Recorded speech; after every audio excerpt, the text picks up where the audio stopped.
If you're a holistic person and you care about your skin and you still want results, you've likely seen a lot of information with skincare products and in the media all about barrier restoration.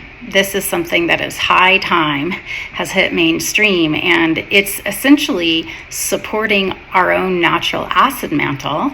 And number two, more than just supporting it, it's making sure you're not destroying it.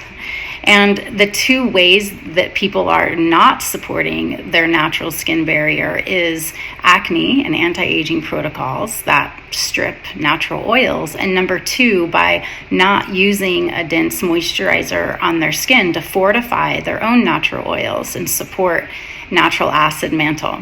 My name is Danny. I am an acne, anti-aging, and skin texture expert with over 30 years of non-sponsored experience. Learn, like, and follow me for more at Skin Harmonics.